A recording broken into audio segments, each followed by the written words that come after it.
Hello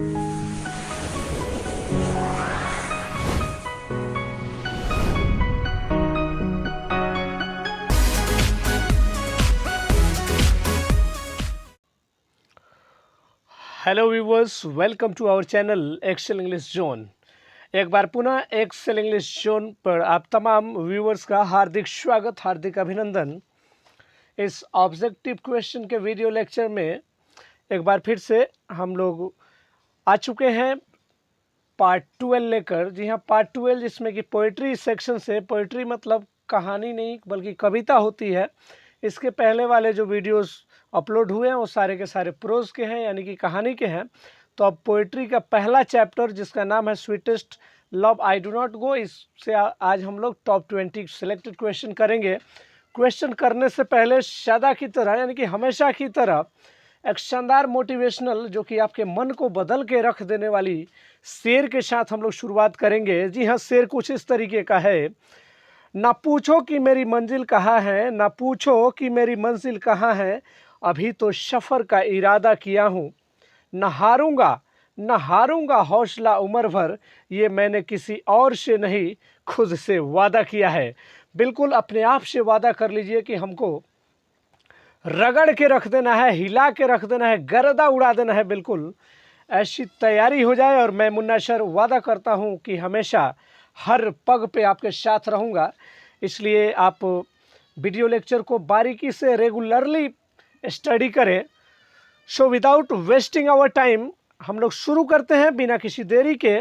question number 1, who has compose the poem sweetest love I do not go. जी हाँ, poetry chapter में Rainbow 2 Bihar board द्वारा निर्धारित किताब रेनबो 2 का पहला पोइट्री का चैप्टर, पोइट्री का मतलब कविता होता है, तो पहला चैप्टर है पोइट्री का। और कुल मिलाकर इसके पहले 11 पार्ट अपलोड हो चुके हैं, ये 12th पार्ट है। तो पहला question, who has compose the poem sweetest love I do not go, यानी कि sweetest love I do not go जो कविता है, इसको किसने लिखा है? Option A D.H. Lawrence, option B T.S. Eliot, option C John Donne, option D K.N. Daruwalla. तो it's right answer is option number C John Donne. Option number C is the right answer. My dear students, ध्यान देंगे, option number C is the right answer, John Donne, क्योंकि John Donne के द्वारा ये sweetest love I do not go लिखा गया है। Next question, question number 2, John Donne was the pioneer of dash, यानी कि जॉन डन अग्रदूत समझते होंगे आप लोग। पायोनियर का मतलब होता है मार्गदर्शक, जो आगे आगे चलता हो, ज़्यादा जानकारी रखता हो। John Donne was the pioneer of dash, यानी कि जॉन डन किसके पायोनियर थे, किसके अग्रदूत थे, किसके मार्गदर्शक थे? तो आपके सामने ऑप्शन एलिजाबेथन पोइट्री के, बी मेटाफिजिकल पोइट्री। जी हाँ, मेटाफिजिकल पोइट्री का मतलब होता है, मेटाफिजिकल पोइट्री का मतलब आध्यात्मिक, जो बिल्कुल दिल से जुड़ा हो। Option C romantic poetry, option D none of this. तो it's right answer is option number B metaphysical poetry, यानी कि आपको पता होगा कि जॉन डन को फादर ऑफ मेटाफिजिकल पोइट्री भी कहा जाता है, यानी कि आध्यात्मिक कविता का, इंग्लिश के आध्यात्मिक कविता का फादर भी माने जाते हैं, पिता माने जाते हैं। So guys we move on the next question. Question number 3, sweetest love I do not go has been address to dash, यानी कि sweetest love I do not go, ये जो चैप्टर का नाम है वो मधुरतम प्यार जिसको हम नहीं भुला सकते, ये किसको एड्रेस किया जा रहा है, किसको संबोधित किया जा रहा है? ऑप्शन ए डने के सिस्टर को, ऑप्शन बी डनेज मदर उनकी माँ को, ऑप्शन सी डनेज आंट उनके बुआ को यानी फुआ को, ऑप्शन डी डनेज वाइफ यानी कि डने के पत्नी को। तो जी हाँ, option number D is the right answer, डने wife, यानी कि डने अपने वाइफ के बारे में लिखते हैं। Question number 4, on the occasion of the poem sweetest love I do not go is dunnage dash, यानी कि जो कविता है sweetest love I do not गो, इसको लिखते समय ये जब लिख रहे होते हैं वो कौन सा अवसर है? तो आपको बताना है किस अवसर पर लिखा गया था। Continental trip, option B space tour, option C international tour, option D none of this. तो it's right answer is option number A continental trip. जी हाँ, कॉन्टिनेंटल ट्रिप पर डने रहते हैं। कॉन्टिनेंटल ट्रिप का मतलब होता है कि एक टूर पर रहते हैं कि यात्रा पर रहते हैं, उसी समय लिखते हैं डने अपने पत्नी को कहते हैं कि तुम घबराओ नहीं, मैं जल्द ही लौट कर आऊँगा। We move on the next question, question number 5। Donne presents himself in sweetest love I do not go as dash, यानी कि प्रस्तुत कविता जो sweetest love I do not go है, इसमें डने अपने आप को किस रूप में प्रस्तुत करते हैं? Option A the first person singular number, option B the second person plural number, option C the third person singular number, option D the second person singular number. तो it's right answer is option number A the first person singular number. The first person singular number के रूप में व्यक्त करते हैं। So guys option number A the first person singular number is the right answer. Next question, question number 6। Sweetest love I do not go is a dash, देखिए sweetest love I do not go क्या है? Option A romantic poem है, option B allegorical poem है, option C love poem, option D none of this. तो इसको दिमाग में सोचना है कि इसका सही आंसर क्या होगा। So my dear students, it's right answer is option number C love poem. बिल्कुल प्यार मोहब्बत के बारे में लिखा हुआ है। We move on the next question, question number 7। Donne is well known for his dash, यानी कि डने बहुत विख्यात हैं, प्रख्यात हैं, प्रसिद्ध हैं। किसके लिए? सॉन्ग्स एंड सोनेट के लिए, सैटायर्स के लिए, ऑप्शन सी सरमन्स के लिए, option D all of this, यानी कि इन सभी के लिए। तो option number D is the right answer, क्योंकि उन्होंने सैटायर्स भी लिखा, सरमन्स भी लिखा, सॉन्ग एंड सोनेट्स भी लिखा। Next question, question number 8। In the poem sweetest love I do not go the word die stands for, यानी कि इस कविता में, जो कविता का नाम है sweetest love I do not गो, इसमें DYE, जी हाँ ध्यान दीजिएगा आप, DYE, ये जो DYE जो वर्ड है वो किसके लिए आया है? ऑप्शन ए डाई के लिए, ऑप्शन बी लाइफ के लिए, ऑप्शन सी पेंट के लिए, ऑप्शन डी टू लव के लिए। तो it's right answer is option number A to die. To die is the right answer. Now we move on the next question, question number 9। Question number 9 की ओर बढ़ते हैं। Sweetest love I do not go may be compared with Shakespeare dash, यानी कि sweetest love I do not go जो Donne द्वारा लिखा गया है, इसकी तुलना शेक्सपियर के किस काव्य रचना से किया जा सकता है? Option A all the world's a stage, option B the marriage of true mind, option C blow blow thou the winter wind, option D all of this. तो it's right answer is option number B. Option number B is the right answer, यानी कि sweetest love I do not go की तुलना Shakespeare के the marriage of true mind से किया जा सकता है। Question number 10। When was डने burn, यानी कि जॉन डन का जन्म कब हुआ था? जी हाँ, जॉन डन का जन्म कब हुआ था? Option A 1572, option B 1575, option C 1580, option D 1585। तो it's right answer is option number A 1572, यानी कि 1572 ईस्वी में जॉन डने का जन्म हुआ था। जॉन डन का जन्म 1572 ईस्वी में हुआ था। और आपको बताते चले कि ये एक रोमन कैथोलिक परिवार से बिलोंग्स करते थे और फादर्स ऑफ मेटाफिजिकल पोइट्री भी इनको कहा गया है।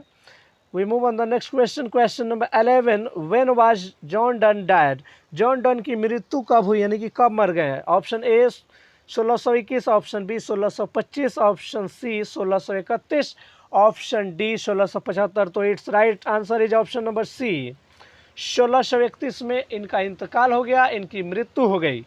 क्वेश्चन नंबर 12, जी हाँ क्वेश्चन नंबर 12 यहाँ से आप देख सकते हैं।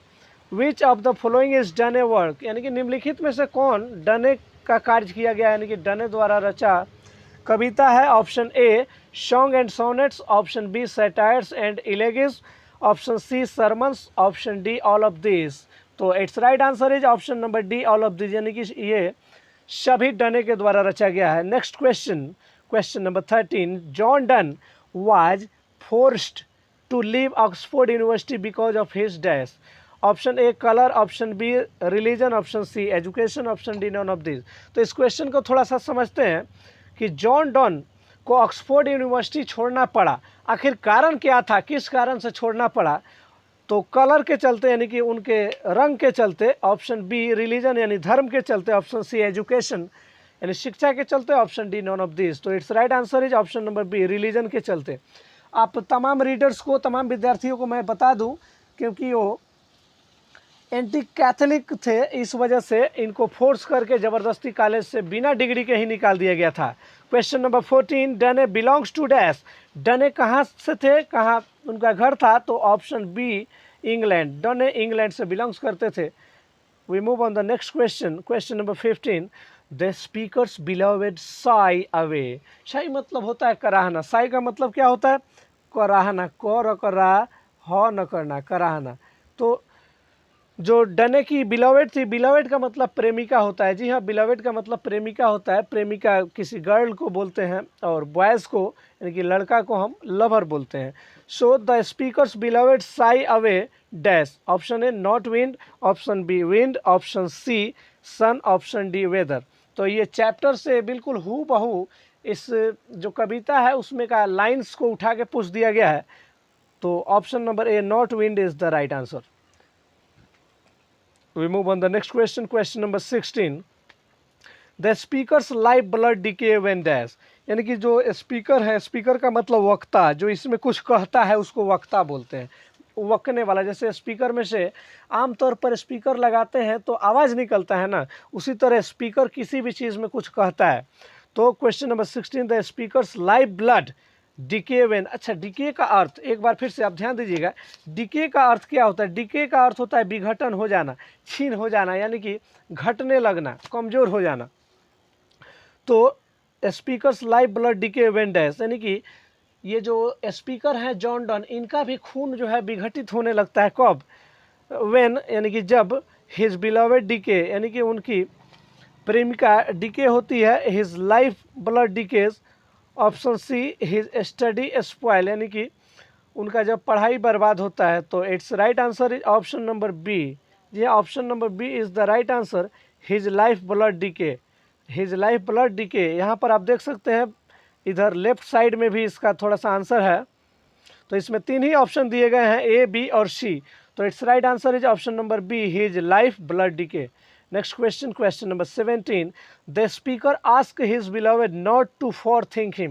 यानी कि स्पीकर जो है जॉन डन, वो अपने प्रेमिका से कहते हैं कि तुम फॉर थिंक, पहले ही मेरे बारे में मत सोचो। क्या मत सोचो, एनी मैन यानी किसी आदमी के बारे में, एनी बिलवेड किसी दूसरे प्रेमिका के बारे में। ऑप्शन सी एनी इल, यानी कि किसी इल का मतलब होता है बीमारी, किसी बीमारी के बारे में मत सोचो, क्योंकि जॉन डन एक कॉन्टिनेंटल ट्रिप पर रहते हैं, यानी कि टूर पर, यात्रा पर रहते हैं। तो अपने प्रेमिका से कहते हैं मैं लौट कर तुरंत आऊँगा, इसलिए तुम बिल्कुल चिंता मत करो।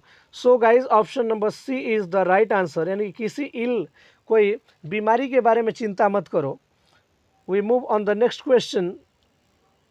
क्वेश्चन नंबर 18, दे, यहाँ पर आप ध्यान देंगे, they who keep one another alive can never dash. यानी कि जो एक दूसरे को अलाइव रखते हैं, जीवित समझते हैं या जीवित रखते हैं, वो कभी नहीं होते हैं, क्या नहीं हो सकते, अलाइव, जिंदा नहीं हो सकते।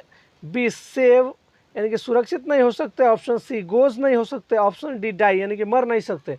तो option number D is the right answer, die यानी कि वो कभी मर नहीं सकते। Next question, question number 19, and this is the last slide of this video lecture. Donne, जी हाँ आप ध्यान दीजिएगा यहाँ पर, Donne was briefly sent to prison for secretly marrying dash. यानी कि डने को जेल भेज दिया गया। डने को, प्रिजन मतलब होता है कैद खाना, प्रिजन का मतलब होता है कैद खाना, कैद। तो प्रिजन का मतलब क्या होता है, कैद खाना, कैद खाना, जिसको आप जेल भी कह सकते हो, आप जेल भी कह सकते हो। तो डने को चुपचाप शादी करने के लिए इनको जेल भेज दिया गया। शादी किससे किए भाई, ये आपको ऑप्शन में बताना है। Option A his patron's niece, option B his patron's sisters, option C his patron's wife, option D his patron's aunt. यानी कि पैटर्न का मतलब होता है संरक्षक। संरक्षक आप लोग समझते होंगे, संरक्षक मतलब जो किसी को शरण देता हो, किसी को सुरक्षा देता हो। तो जी हाँ, इनको सुरक्षा दिया था, उसी के इन्होंने क्या किया था, उसके नीस से, नीस का मतलब भगनी या भतीजी होती है, इसलिए इसमें क्लियर नहीं हो रहा है, इसलिए यहाँ पर option number A is the right answer, his patron's niece, यानी कि उनके जो संरक्षक थे उनके भतीजी से इन्होंने चुपचाप शादी कर लिया था। Next question, question number 20, at the age of 42, at the age of 42 Donne a accepted ordination in the Anglican church and become a famous dash. यानी कि 42 साल की उम्र में, जी हाँ 42 साल की उम्र में, आप ध्यान दीजिएगा यहाँ पर 42 साल की उम्र में जॉन डन ने स्वीकार किया ऑर्डिनेशन। ऑर्डिनेशन का मतलब क्या होता है? अभिषेक, जैसे राज्याभिषेक होता है उसी प्रकार से इनका अभिषेक हुआ था। कहाँ पर? एंग्लिकन चर्च में। एंग्लिकन का मतलब होता है गिरजाघर का सदस्य बन जाना, यानी गिरजाघर में। ईसाई धर्म का पवित्र जगह होता है गिरजाघर। तो इनको 42 वर्ष की एज में ऑर्डिनेशन एक्सेप्ट करना पड़ा था और एक बहुत ही फेमस हो गए थे। क्या हो गए थे? और टीचर यानी शिक्षक, option B preacher, option C servant, option D honour. तो आप तो ऑप्शन से यहाँ पे छांट सकते हैं।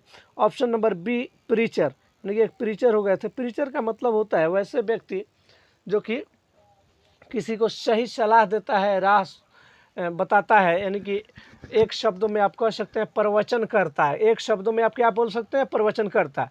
तो this is the last question of this video lecture.